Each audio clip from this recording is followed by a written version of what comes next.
Pembacaan Kitab Kejadian Bab 2. Demikianlah diselesaikan langit dan bumi serta segala isinya. Pada hari ketujuh, Allah telah menyelesaikan pekerjaan yang dibuatnya.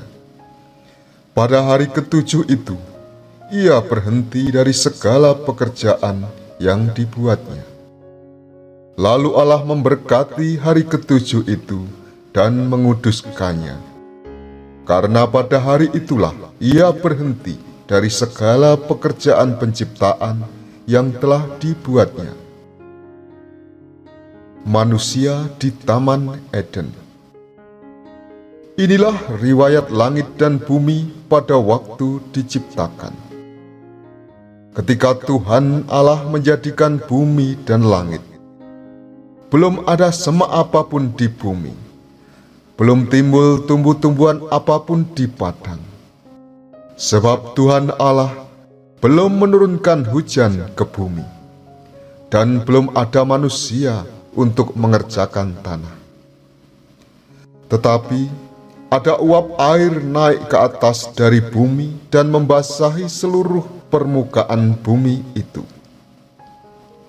Kemudian Tuhan Allah membentuk manusia dari debu tanah dan mengembuskan napas hidup ke dalam hidungnya. Demikianlah manusia itu menjadi makhluk hidup. Tuhan Allah membuat taman di Eden di timur. Di sanalah Ia menempatkan manusia yang dibentuknya. Lalu Tuhan Allah menumbuhkan dari tanah berbagai pohon yang menarik dan baik untuk dimakan buahnya. Juga pohon kehidupan di tengah-tengah taman itu, serta pohon pengetahuan tentang yang baik dan yang jahat. Ada sungai mengalir dari Eden untuk membasahi taman itu. Dari situ sungai itu terbagi menjadi 4 cabang. Yang pertama bernama Pison. Sungai ini mengelilingi seluruh tanah Hawila, di mana ada emas. Emas dari negeri itu bagus. Di sana ada damar bedolah dan batu krisopras. Sungai kedua bernama Gihon, yang mengelilingi seluruh tanah Kus. Sungai ketiga bernama Tigris, yang mengalir di sebelah timur Asyur. Sungai keempat ialah Efrat. Tuhan Allah mengambil manusia itu dan menempatkannya di Taman Eden untuk mengerjakan dan memelihara taman itu.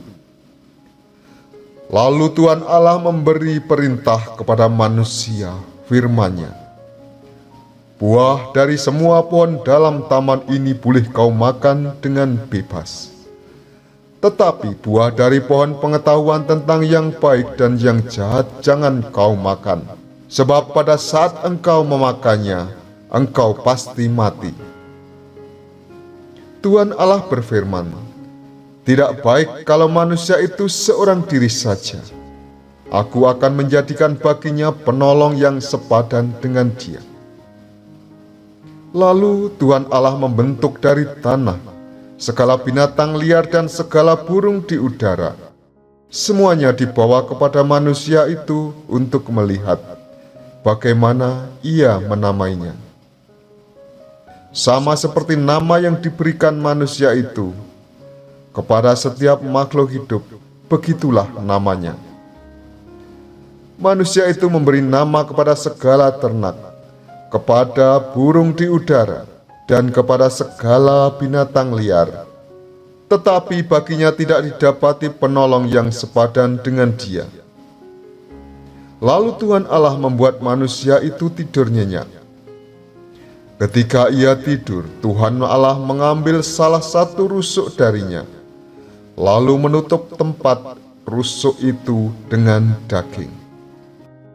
Tuhan Allah membentuk rusuk yang diambilnya dari manusia itu sebagai seorang perempuan, lalu membawa dia kepada manusia itu. Lalu berkatalah manusia itu, "Inilah dia, tulang dari tulangku dan daging dari dagingku. Ia akan dinamai perempuan sebab ia diambil dari laki-laki. Sebab itu seorang laki-laki akan meninggalkan ayahnya dan ibunya dan bersatu dengan istrinya, sehingga keduanya menjadi satu daging.